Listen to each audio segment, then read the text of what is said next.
할렐루야. 사사기 21장 말씀 함께 나누겠습니다. 여러분, 우리가 말씀을 볼 때에 이것이 말씀이니까 이것대로 행하면 된다 이렇게 보는 것이 아니라, 말씀 앞에서 이것이 하나님 기뻐하신 뜻이냐 하나님 기뻐하지 않는 것이냐 이렇게 분별을 해야 하고, 말씀을 볼 때에 그것이 반면교사가 되어야 되는 부분이 있고, 그 말씀대로 우리가 모범을 따라 행해야 될 것이 있습니다. 그래서 우리가 예수 그리스도를 본받아야 되는 이유가 뭐냐면, 하나님 원하시는 대로 완전히 사신 분은 예수 그리스도밖에 없다라는 거죠. 그래서 21장도 우리가 사실 17장부터 계속 볼 때에 이 이스라엘의 패역한 부분들이 계속 등장하는 겁니다. 그래서 21장도 이 패역한 부분입니다. 죄의 모양이지. 이 21장을 읽으면 답답하고 속상함들이 계속 있죠. 그러면 성경에 답답하고 속상한 부분들을 우리가 이렇게 하라 그런 뜻이 아닙니다. 근데 그렇게 잘못 적용하는 사람들이 있더라고요. 말씀에 있으니까 우리도 이런 경우가 생기면 이렇게 하면 된다 그런 착각을 하는 사람들이 있는데, 말씀을 가지고 이 내용대로만 하는 것이 아니고 이 안에서 하나님의 뜻을 보아야 될 줄 믿습니다. 21장 1절에 이스라엘 사람들이 미스바에서 맹세하여 이르기를 우리 중에 누구든지 딸을 베냐민 사람에게 아내로 주지 아니하리라 하였더라 했습니다. 지금 이 베냐민 지파와 이스라엘이 싸웠는데, 베냐민 지파를 다 죽이기까지 처음에 뭐라고 하냐면, 베냐민 지파를 다 멸하기까지 우리가 멈추지 않겠다 이렇게 해놓고, 이렇게 싸우다 보니까 후회하고 자기들이 마음을 돌이켰죠. 그래서 800명이 숨었는데 800명 때문에 남겨두고, 처음에는 전쟁하면서 자기들이 지는 것 때문에, 많은 사람이 죽은 것 때문에 울었고, 그 다음에는 베냐민 지파가 죽은 것 때문에, 곤란한 것, 줄어들었던 것 때문에 울었고, 또 지금 그 다음에는 이 베냐민 지파가 얼마 남지 않고 이렇게 된 상황이 안타까워서 또 울었고 후회했다. 인간이 하는 이 일들은요 다 후회의 연속이에요. 우리는 평생 후회하며 살 수밖에 없습니다. 내 뜻대로 산 모습들은 우리가 후회해야 하고, 하나님의 뜻대로 산 것은 감사하시기 바랍니다. 그래서 우리는 우리의 생각대로 결정하지 말고 그냥 하나님 앞에 맡겨야 된다는 거죠. 이 사람들이 그렇게 선택한 것, 그렇게 모여서 의논한 것, 백성들이 모여서 미스바에 모일 때 성회는 모여야 되는데, 이 모여가지고 이 사람들을 죽이겠다 이렇게 작정을 한 거예요. 잘못했죠. 잘못 선택했는데 이제 마음이 어떻느냐, 그 자기 지파 중에서 한 지파가 없어지게 되니까 그것 때문에 속상해서, 이제를 보시면 백성이 베델에 이르러 거기서 저녁까지 하나님 앞에 앉아서 대성통곡하여 했습니다. 누가 결정했습니까? 자기들이 결정했잖아요. 누가 선택했느냐? 본인들이 선택했고, 본인들이 이 죄를, 어제 말씀의 핵심은 그겁니다. 죄를 죄로 갚지 마라 하는 거죠. 근데 오늘 본문은 21장에 우리가 이 핵심을 보면 피를 피로 갚지 말자 하는 거예요. 결국 어떻게 하냐면, 그것을 해결하기 위해서, 그 문제를 해결하기 위해서 어떻게 하느냐, 또 피를 흘리는 거예요. 또 불법을 행하는 거죠. 인간의 방법들은 그런 겁니다. 인간의 방법들은 뭔가 어떤 뾰족한 수가 있는 것처럼 해결되는 것처럼 보이지만, 피가 피를 낳고 죄가 죄를 낳는 그런 악함의 연속들이 계속 일어날 수 있다는 거예요. 그래서 인간적인 방법들을 동원하지 말고 하나님 앞에 엎드려야 된다라는 겁니다. 제가 젊었을 때 어떤 집사님이 그렇게 하는 걸 보고 제가 너무 속이 상했었는데, 아이들이 운동장에서 이렇게 다투고 있었어요. 주일학교 아이들이었는데 다투고 있으니까 그 아이들 이리 와라 하더니 두 아이의 머리를 잡고 이렇게 수박 깨듯이 이렇게 두 머리를 이렇게 확 이렇게 부딪히게 한 거예요. 그 둘 다 아파서 울고 뒹굴뒹굴 구르는데, 너희들이 싸우면 이렇게 된다 그렇게 하더라고요. 제가 너무 속이 상했어요. 너무 속이 상했고, 그게 수십 년 전 일인데 지금 아직도 그 장면이 너무 생생한 거예요. 방법이 뭐냐면, 서로 싸우니까 더 아프게 만들어야 된다. 그래서 후회하게 만든다는 거예요. 그게 무슨 옳은 방법입니까? 근데 인간의 방법은 그렇게 하면 이제 싸움이 거쳤으니까 자기들이 아프니까 안 하겠지. 그게 인간적인 방법이라는 거예요. 왜 싸우지 말아야 되고 뭐가 옳고 왜 그런 일들을 하는지에 대해서 우리가 알아야 되고 그것을 말씀으로 설득하고 하나님의 방법을 끌고 갈 수 있는 지혜가 있어야 되는 겁니다.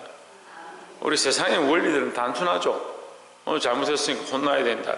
이런 게 세상의 원리인데 하나님의 방법 안에서는 우리가 제일 먼저 뭘 해야 되냐? 회개하고 돌이켜야 된다는 거예요.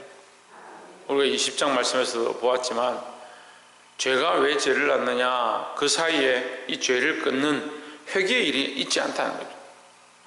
온전한 회개가 오면 죄의 연속이 끊어지는 겁니다. 인간의 행위들은요, 죄가 죄를 낳고 피가 피를 낳는데 회개가 일어나고 하나님 원하시는 방법 앞에 돌이키면 되는 거예요. 온전한 돌이킨 거 회개가 없으니까 계속 뭐합니까? 죄를 계속 짓고 피를 계속 흘리는 거죠. 6절에 이스라엘 자손이 이르되 이스라엘 온 지파 중에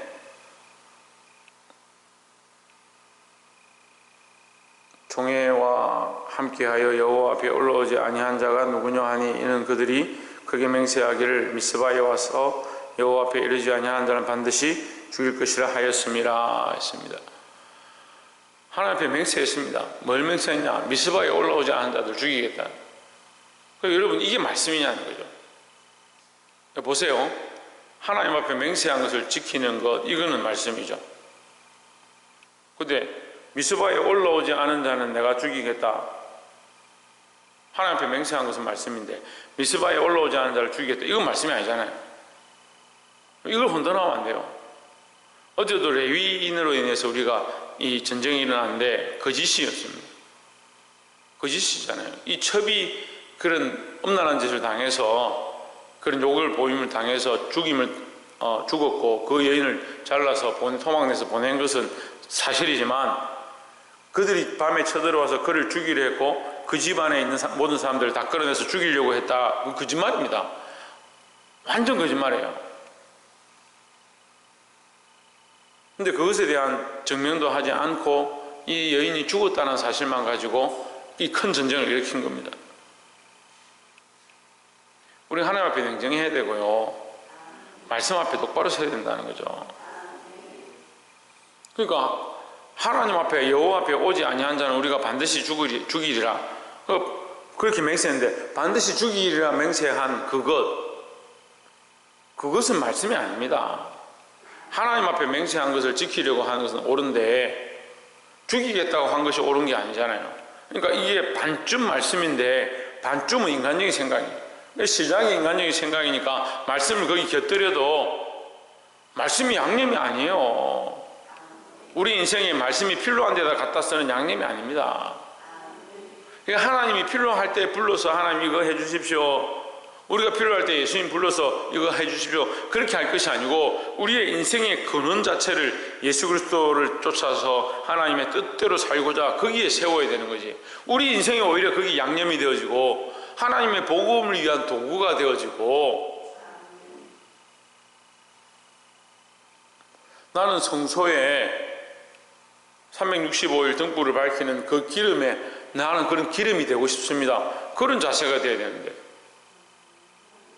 자기가 성소를 만들고 거기에 기름을 가져와서 하나님 여기 불을 피워주십시오. 하나님 여기 함께 해주십시오. 이런 착각을 하는 거예요.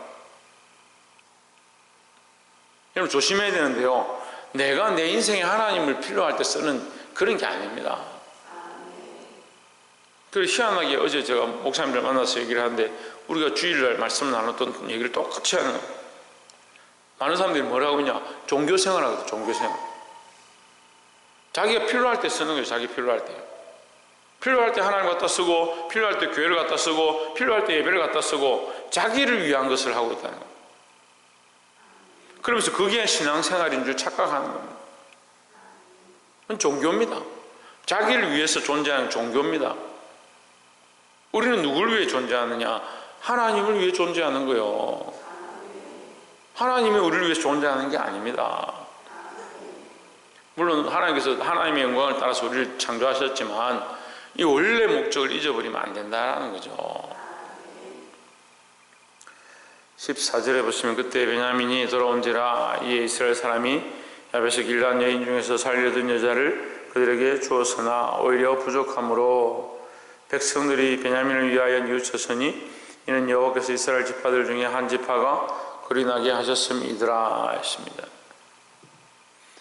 이스라엘 지파 중에 한 지파가 많이 죽어서 거리 났다, 동났다. 이것을 하나님께서 하셨다 이렇게 기록하고 있는데 결국 누가 했냐면 이스라엘 자기들이 한 거예요. 본인들이 한 건데 하나님께서 이것으로 인해서 베냐민이 동나게 하신 것은 그들로 정신을 차리게 하는 거예요. 그 죄의 이 사슬을 끊게 하기 위한 방법들이라는 거죠. 결국 그들이 계속 이렇게 하면 어떻게 합니까? 이스라엘 전체가 하나님 앞에 끊어지는 거예요. 내가 하나님 앞에 정신을 차려야 합니다. 내가 이 사실들을 알고 이 말씀을 알고 하나님의 뜻을 깨닫기 시작할 때 내가 정신을 차리고 내가 하나님 앞에 깨어있지 않으면 누가 깨겠냐는 거죠. 하나님 앞에 이 말씀을 깨달은 자, 하나님의 뜻을 아는 자들이 먼저 정신을 차리고 돌아서야 될 줄 믿습니다. 근데 뭐합니까? 야베스 길르앗 사람들, 돌아오지 않은 사람들, 그 미스바에 오지 않은 사람들, 우리가 올라가겠다 해서 미스바에 올라오지 않았다. 그 족속들에게 가가지고 그 처녀들과 아내들을 그 처녀만 살리고 어떻게 합니까? 그 나머지 전부 다 죽여버리는 거예요. 그럼 봅시다. 그 죽인 자들은 자기 동족이 아닙니까? 희한한 일들을 하죠. 그것도 그들이 맹세한 거예요. 여기 미스바에 모이지 않은 자들은 우리가 반드시 죽이리라. 그렇게 했으니까 야베스 길르앗 야베스 사람들을 죽이겠다 해가지고 가서 다 죽이고 누구만 남겼냐? 처녀만 남겼다. 그럼 처녀는 길르앗 야베스 사람 아닙니까? 야베스 길르앗 사람 아닙니까? 왜 처녀는 살리는데요? 자기들의 목적을 위한 이 베냐민 지파를 또 돌아봐야겠다, 살려줘야겠다. 800명의 용사가 살았는데 이 800명의 남자들 어쨌든 좀 번성하게 해야 되니까 이 처녀를 구해줘야 되니까 가서 여자들 400명 가져오기 위해서 어떻게 하느냐. 여러분 잘 봐야 돼요. 이게 함정이에요. 이게 말씀을 해석하는 함정이라고요. 이런 식으로 말씀을 해석한다니까요. 자기들이 하나님 앞에 맹세한 건 지켜야 되니까 베냐민 지파 가서 죽였습니다. 베냐민 지파 죽이다 보니까 이거 불쌍해서 남겨둔. 그게 이론이 맞으면 다 죽여야지 왜 800명 남겨둡니까? 그들이 후회했다는 거예요. 이미 그 맹세를 안 지킨 거죠.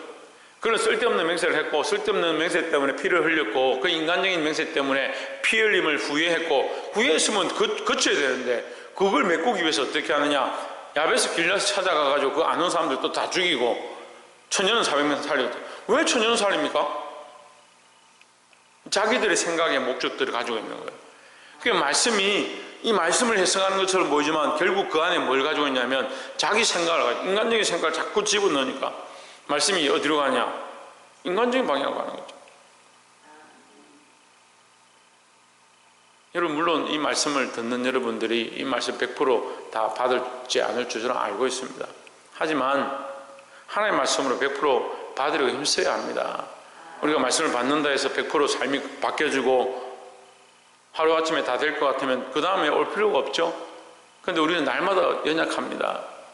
우리는 평생 동안 하나님 앞에 몸부림치며 믿음으로 싸워 나가야 될 줄 믿습니다.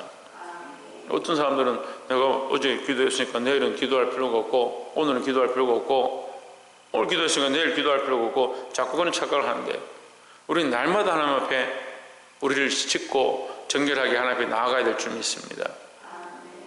그래서 이런 인간적인 일들을 하는 거예요.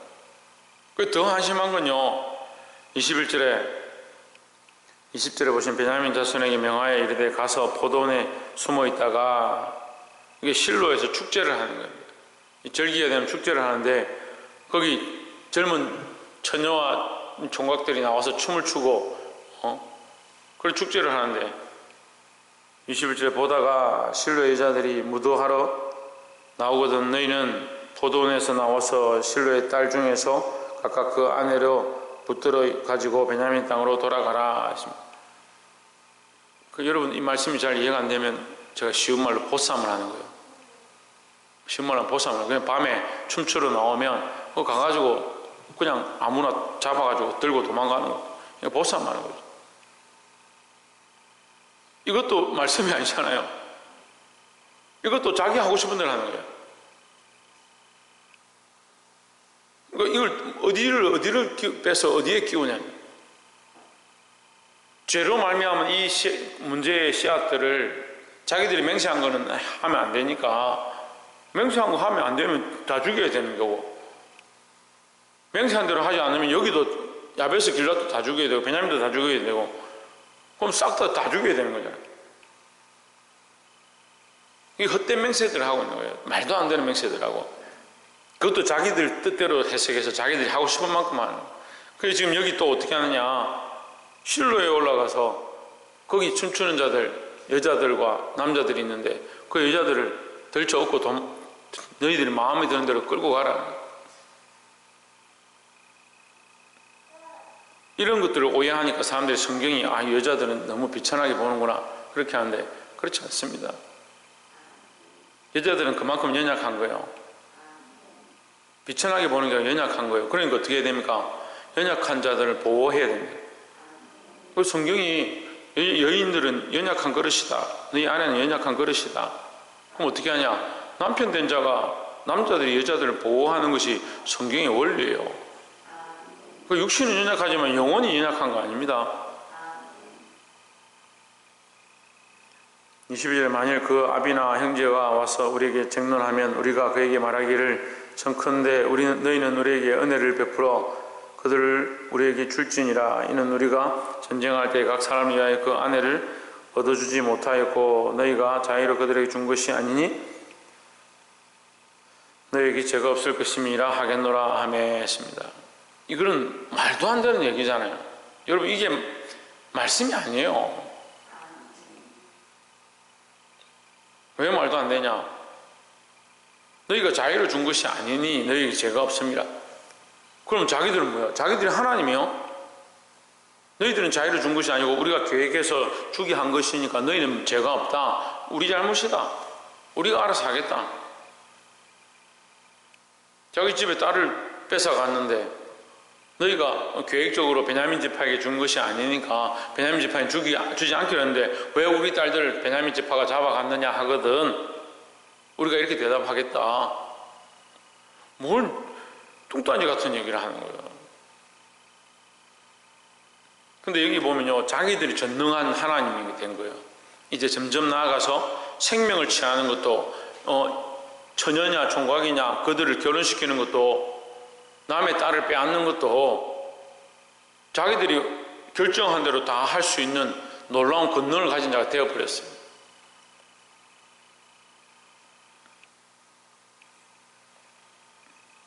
이걸 뭐라고 하느냐 굉장히 쉬운 단어인데 인간적인 방법이다 이렇게 합니다. 인간적인 방법은 누가 왕이겠습니까? 인간이 왕입니다. 그러니까 자기 마음대로 하는 거죠. 25절에 보시면 이 말을 지금 21장에서 하고 있는 전체의 결론을 25절에서 뭐라고 하냐면 그때 이스라엘에 왕이 없으므로 사람이 각각 그 소견에 옳은 대로 행하였더라 했습니다. 이스라엘 왕은 누구냐면 하나님입니다. 그들에게 하나님이 없었다는 거죠. 하나님이 있는 것처럼 미스바에 모였고 하나님이 있는 것처럼 하나님 앞에 맹세했지만 자기들 마음대로 하고 있는 거예요. 겉으로는 하나님 섬기는 것처럼 겉으로는 율법을 지키는 것처럼 겉으로는 말씀하는 것처럼 하고 있지만 결국 뭘 하고 있냐? 자기들 마음대로 하고 자기들 생각대로 자기가 하고 싶은 대로. 우리가 할 수만 있으면 나를 전폭적으로 쳐서 복종케 하고 할 수만 있으면 나는 어떻게 하고 나는 죽고 살아야 되는데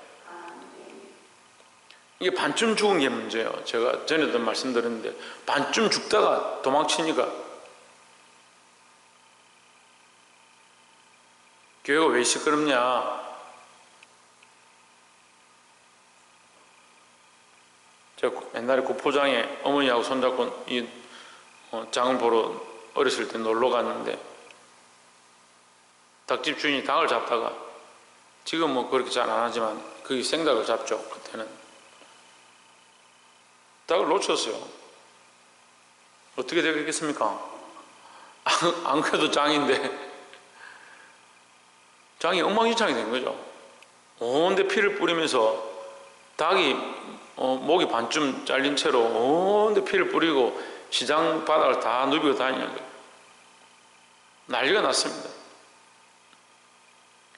오늘 교회가 그런 것 같아요. 어제도 제가 임원된 회장님 목사님하고 회장 목사님하고 뭐 얘기를 이렇게 나누는데, 요즘 노예나 총회가 이 무법천지다 그런 얘기를 하시는 거예요. 목사님 왜 무법천지겠습니까? 하나님 잃어버리니까 자꾸 그렇습니다. 우리가 하나님을 두려워하면요 오히려 그렇게 하지 않을 겁니다. 무법천지래요. 법으로 뭐 재판을 이렇게 해도요 절대 수긍 안 하는, 자기 뜻이 관철될 때까지 계속 교회가요 반쯤 죽은 사람들이 모였으면요 얼마나 시끄러운 줄 압니까? 계속 불평불만하죠. 이스라엘이 그 광야에서 하나님께서는 다 거기 죽기를 원하시고, 그래서 홍해를 건너면서 거기에 세례를 받았다 이렇게 하시는 거예요. 홍해를 건너면서 세례를 받았다는 말이 히브리 기자를 통해서 말씀하시는데, 홍해를 건너면서 다 죽었단 말이에요. 홍해를 건너면서 옛사람은 다 죽었다. 애굽에 있던 그 습성과 옛날 행하던 그 죄의 모양들은 다 죽고 홍해를 건너면서 새 사람이 됐다 하는데, 광야에서 계속 뭐하냐? 옛사람이 살아가지고 계속 불평불만하고 계속 거기서 고기 가마 곁에 애굽 땅에서 우리가 그들과 함께 있을 때 배부르게 먹던 거기 그립사원이 이 소리를 하고 있는 거예요. 옛사람이 죽었다는데 자꾸 뭡니까? 옛날 생각하고 옛날 얘기하는 거예요. 우리가 죽어야 불순종하는 우리의 습관들이 죽고 내 생각대로 사는 이 모습들이 죽어야,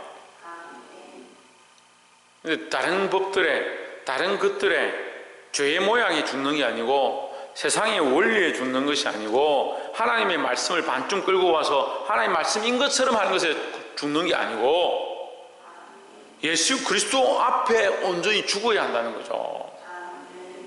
그래서 나는 그리스도와 함께 십자가에 못 박혔다. 십자가에 지금 못을 박힌 사람이 뭘 내려와가지고 내가 뭐 이렇게 하겠다 저렇게 하겠다 하느냐는 거예요.